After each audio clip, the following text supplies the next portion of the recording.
Hey guys, so the game is actually in game-wide maintenance right now, so we're not going to be able to take a look at this stuff in-game. I think it's actually going to be in maintenance right up until the banner goes live.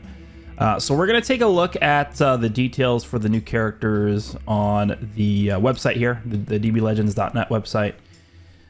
We already did a pretty in-depth look at LF Super Baby 2 yesterday. I'm actually not sure how accurate these stats are. I think what these probably are is these are probably the stats that he has prior to like title boosts or arts boosts or anything like that. So these are probably pretty accurate, I would imagine. But it looks like, by the way, he is a melee type character, which is pretty interesting. So there's two things that made me think he could have been a defense type character. Obviously, the first thing was his unique gauge being a lot more of a defensive type unique gauge. And then the other thing was his Z ability gives double defenses, which is typically a trait that defense characters have.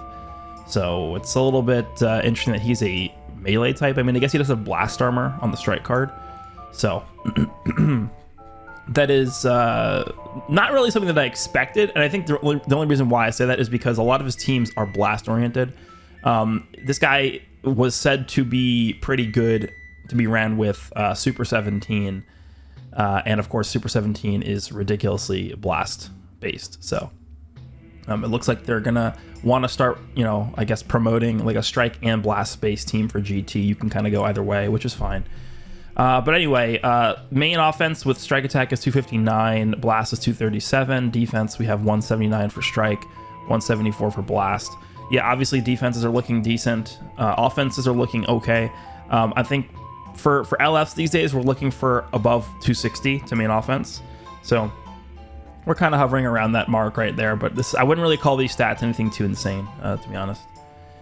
By the way, something I missed in my breakdown video yesterday was he resets his unique gauge via the blue card and the ultimate, right? Yeah, the ultimate resets the unique gauge to 0 when it's full, and then the same thing with the blue card. So I'm not entirely sure how fast this gauge is going to fill up. I actually did compare this guy by myself. Hold on a second. Let's pull up Broly and Gogeta. This guy's unique gauge, I think, is going to be kind of similar to Ultra Broly and Ultra Gogeta Blue's unique gauge.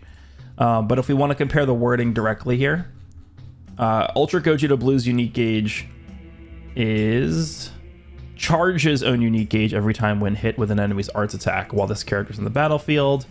Broly's is the exact same wording, charge his own unique gauge, whereas Super Baby 2's is greatly charges. So this guy's unique gauge should fill up faster than Ultra Broly and Ultra Gogeta Blue's unique gauge, which is pretty good because I would already say that these fill up pretty decently quickly. So I'm thinking, like, there's actually a possibility that, like, Super Baby 2's unique gauge only takes, like, 2 or 3 hits to get maxed out, which is really good, considering he's healing by 25%. He's drawing a blue... Like, he's doing all these things every time. And then because he's drawing the blue card guaranteed off of the gauge filling up, you can then force a reset by just launching the blue card after this. So, and also, of course, the fact that he's removing the enemy vanishing gauge makes it a lot more... I don't want to say easy to land the blue card because the opponent can just switch. I think people are going to get seduced by this, reducing enemy vanishing gauge to 0% when the unique gauge fills up. It's the same thing with Broly, right? We even have a free-to-play character that does that as well, the free-to-play Resurrection F Blue Goku.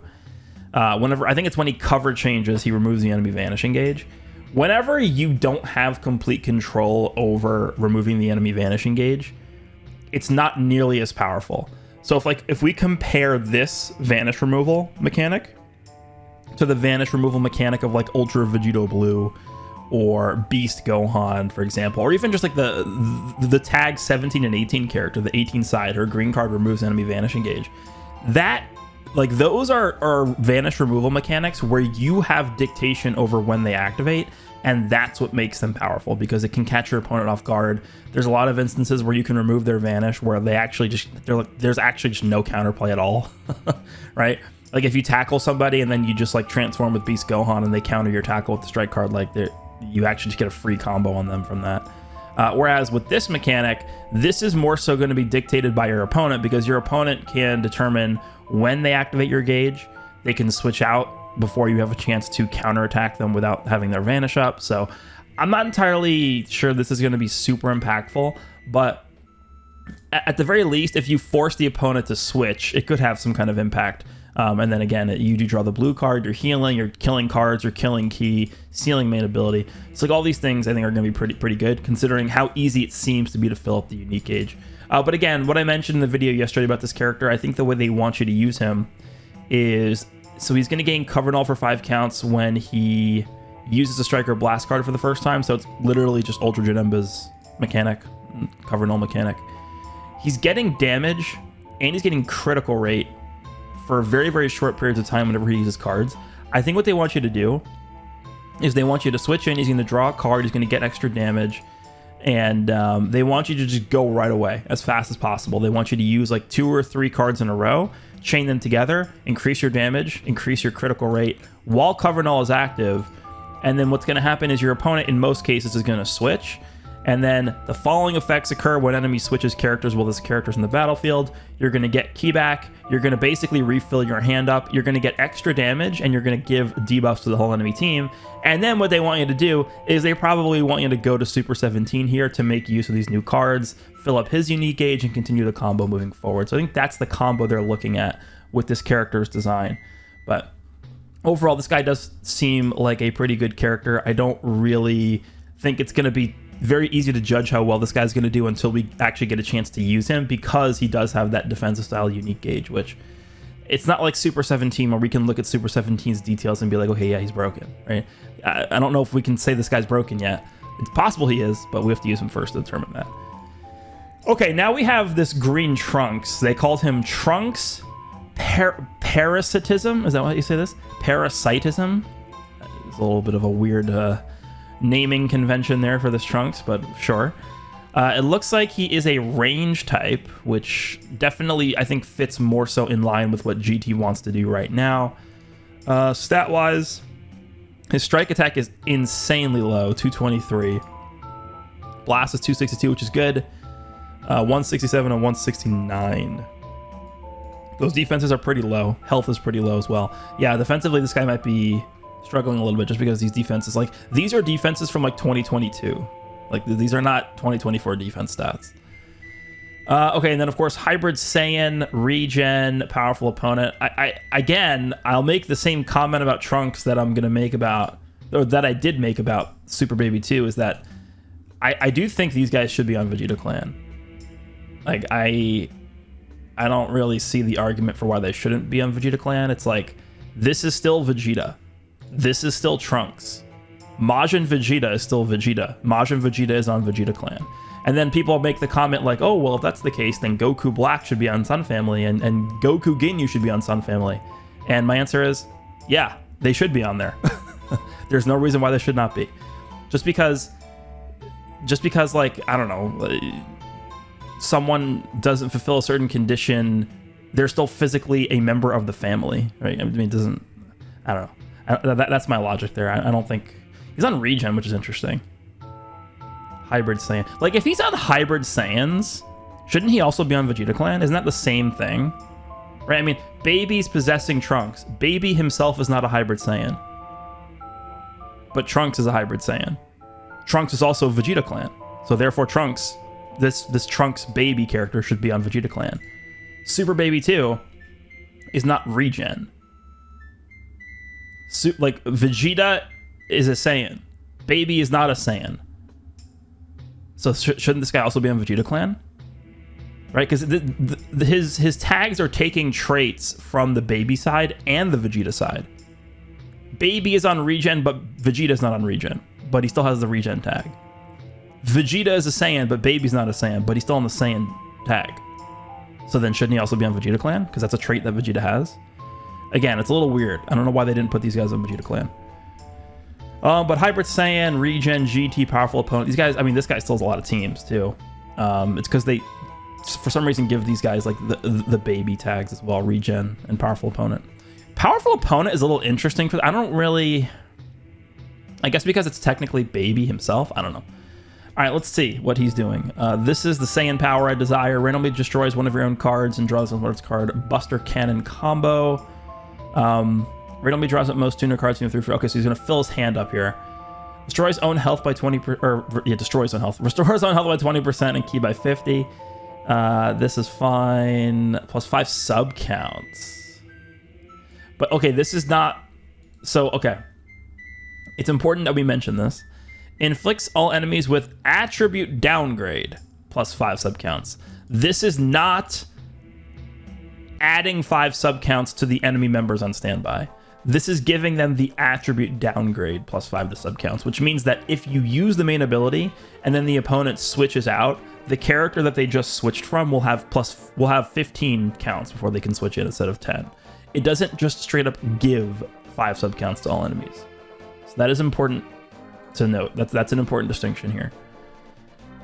Unique ability, Obsession with Saiyan Power.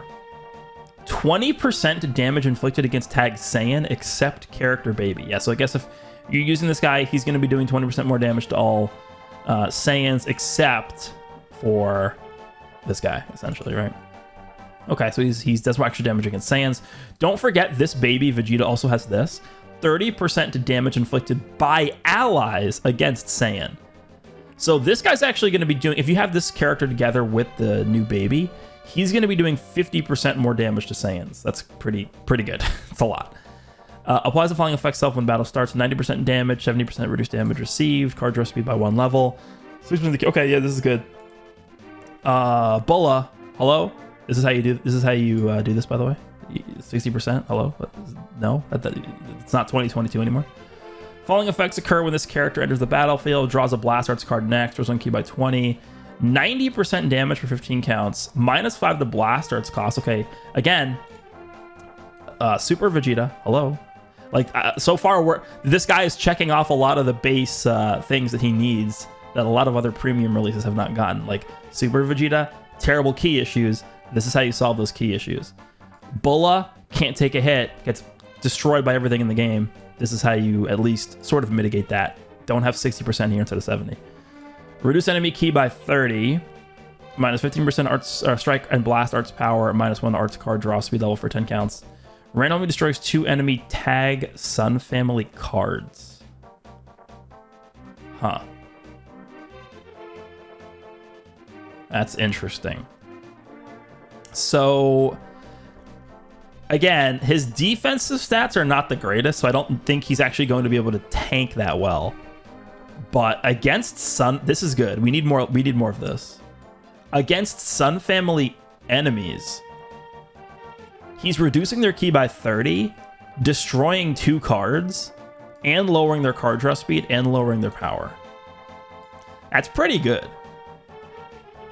That is pretty good. The following effects occur when this character switches to standby, shortens own sub count by 1, activates 3 times. Attribute upgrade, minus 15% enemy sustained damage cut effects to allies for 15 counts. That's powerful. Yeah, this is not really a support ability we see too often, where we're actually giving other characters sustained damage cut penetration. Like, Blue 17 has this when his gauge fills up. But then other than that, like, there aren't really many support characters that just straight up give that to allies. Inflicts all enemies with attribute downgrade plus 10% of damage received. That's good. So all enemies get this, which is what this should have, but sure. Incomplete Merge. Knocks enemy back to long range of a cover change performed against their strike art. So he's a cover change against strike cards. It looks like you can't combo this. Applies the following effects to all enemies every time when hit with an enemy's arts attack while this character is in the battlefield. Minus 5 key, and then plus 5 to all arts cost. This actually could be pretty annoying. I think plus 5, because this is going to stack up, right? Every time when hit with an enemy's arts attack. Yeah, so if this guy takes 3 hits, like in a combo, he's increased, because this is a double whammy. They're getting cost increases combined with key reduction. So they're going to have plus 15 to all their costs while they're going to be losing 15 key. That's pretty, yeah, that's actually pretty good. Okay, this character's actually seeming like a pretty good disruption unit. Applies the following effects to self every time this character uses a Blast Arts card. Draws a Blast Arts card next. Okay. Restores ki by 5, restores health by 3%, 50% to blast damage for 5 counts, cannot be stacked. So if you switch into the battlefield with him, he's getting 90, 90, and then 50. So he's gonna have 230% blast damage just for using one blast card. Applies the following effects to self when enemy performs a cover change with this character in the battlefield. He draws another blast card and he gets 30 ki. Following effects occur when this character... Oh, he's death buffs? Huh. Restores ally health by 20%. GT powerful opponent or regen health by 10%. Destroys all of your enemy's cards. And then -1 the card draw speed to just damn it. Again, I don't know why they keep doing this. Whenever you have minus card draw speed levels, it should be to the whole team. We can't do the thing where we just give minus card draw speed to the current battle member. Like, that's just not... It's not going to be as impactful. Z ability, 35% to GT powerful opponent or regen blast attack and defense, and then 18% to GT strike defense. Okay. Looks like nothing special on the arts cards. Green card is a stop time green card. We know that from the trailer. Draws a blast arts card next, restores health by 10% and ki by 50. 100% to the next blast arts damage inflicted. Seals one enemy card slot randomly for 10 counts. And then -30% to ki recovery to all enemies for 20 counts. Sure. This doesn't seem anything crazy. I mean, this could end up hitting hard. This guy's gonna be doing a lot of blast damage, that's for sure. The blue card is the Buster Cannon, deals mass impact damage, 3% to special move damage. And then on hit, he destroys 3 enemy cards, and then plus 20% damage received to all enemies. Pretty standard blue card, honestly, nothing crazy. All right, the ultimate is the Buster Cannon combo. Deals massive impact damage, 50% to ultimate damage inflicted for 3 counts upon activation. And then on hit, he destroys all enemy cards. All enemies get 20% damage received and 10 to strike, blast, and special move arts cost for 30 counts. That's actually really annoying. That's really annoying. 30 counts. Wow. Okay. And then, of course, there's blast armor. That is, he seems pretty interesting, actually. I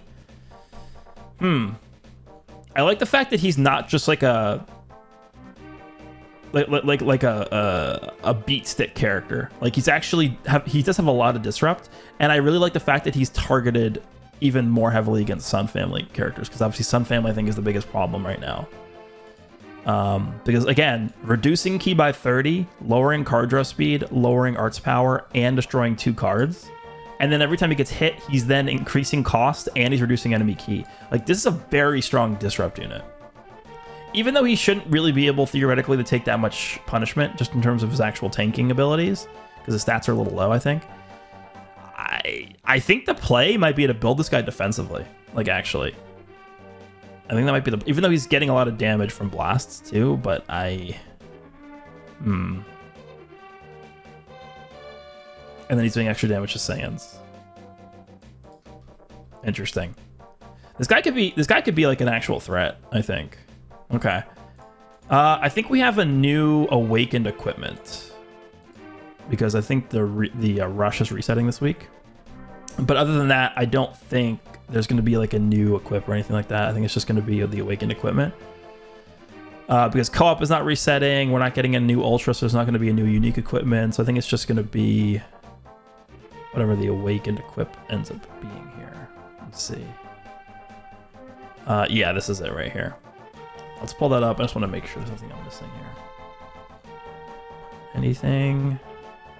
I just did a quick scroll. I don't see anything. So, well, I mean, I'll check when we get in-game later, but I think this is probably all we're getting. So this is for GT and powerful opponents, so it's either or, which is pretty expansive. Actually, is it either or, or is it both? Let me see. What's an example we can use here? I actually don't know how this website like shows that. Let's go back up. Hold on a second. So let me pull this one up, actually. Damn it. Like, what's an equipment that has like the details that we can like see if there's like a combination of 2 tags that you need to have the thing active for? Give me 1 second. I'm gonna figure this out. Okay, so yeah, this is the equip that came out with Ultra UI Goku. I know for a fact that this is Universe Reps and Yellow. It's not one or the other. So I think this probably is going to be GT and powerful opponents. So I guess, like, you know, Omega can use this, Baby can use this, Super 17 can use this, and now we know that the Trunks possessed Baby can use this as well. Strike defense 20%, strike. Okay, so it's a strike-based equip, 30% strike attack. And then slot 3 is 10% damage to Saiyans, and then 10% damage to hybrid Saiyans. Yeah, I mean, that's actually decent against Sun Family. So, I remember mentioning this a long time ago, when they used to give us a lot of equips that have slot 3s like this. I think these kinds of equips have the biggest impact when you can have overlap in this last slot here. So, for example, if this was 10% damage to Saiyans and then 10% damage to sagas from the movies, you'd be able to do 20% damage to Saiyans who are in sagas from the movies. I think that is an instance where, like, this kind of equip would be really strong. This one is going to have a bigger, I guess, range of characters that it could be affecting, but I would rather have the ability to have this overlap with each other. So, like, having it be Saiyan, like, there's no Saiyan that is also a hybrid Saiyan unless we get, like, a Goku and Gohan tag character or something like that. I guess, like, this would be really strong against, like, Vegeta and Trunks. Vegeta and Trunks are getting crushed by this equip, but I don't. Yeah, this is not. I'm probably gonna farm like one of these and call it a day. Strike, I don't know. We'll see. Not a huge fan, especially with it being GT and powerful opponent, which is pretty specific. Yeah, I'll probably farm one of these and then call it a day. This is not like a crazy good equipment, I don't think. Yeah, and I don't think there's anything else in here. I think that's the only equipment we're getting. By the way, I did see that we are getting a raid as well. I think it's... I would imagine it's against Goku, but we'll see. But there's a raid coming out. And I think there's a new title screen and stuff coming as well. So that's going to do it for this one. Let me know down below what you guys think of LF Super Baby 2 and the Trunks Possessed Baby... or the Baby Possessed Trunks. Yeah, can you imagine if Trunks possessed Baby? No, it's the Baby Possessed Trunks. Hope you guys enjoyed, and I will see you all in the next one.